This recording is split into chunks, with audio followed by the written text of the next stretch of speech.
Aujourd'hui, c'est le Buffyverse qui perd l'un de ses piliers. Eh oui, Nicholas Brandon, alias Xander Harris, le pote sympa, le comic relief, le touche-à-tout qui représente l'humanité dans une série où il y a des monstres et des vampires à foison, est mort ce 20 mars 2026. Il avait 54 ans et s'est éteint dans son sommeil de cause naturelle. Comme ça, sans faire de bruit. Sa famille a posté l'annonce sur X.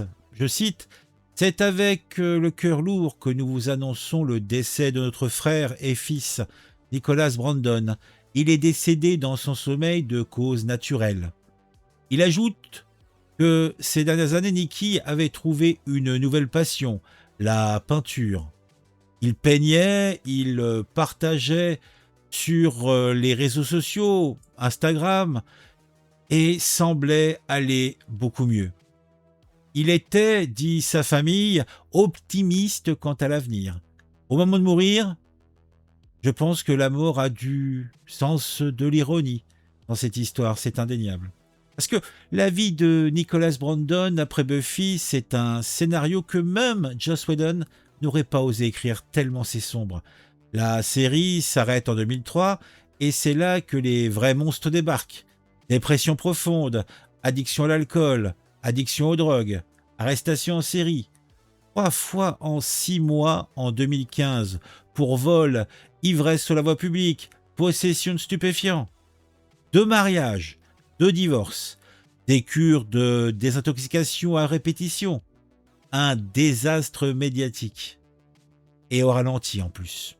Et comme si cela ne suffisait pas, il révèle en 2022 avoir subi une crise cardiaque.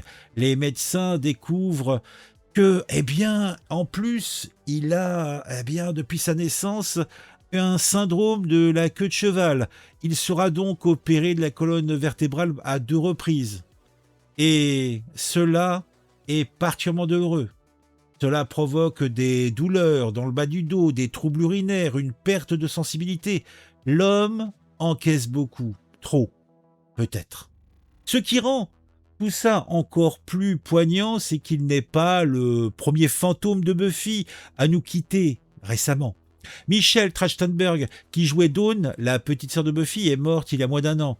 Le casting de cette série mythique se réduit comme une peau de chagrin, et chaque disparition rouvre la même blessure nostalgique chez des millions de fans à travers le monde.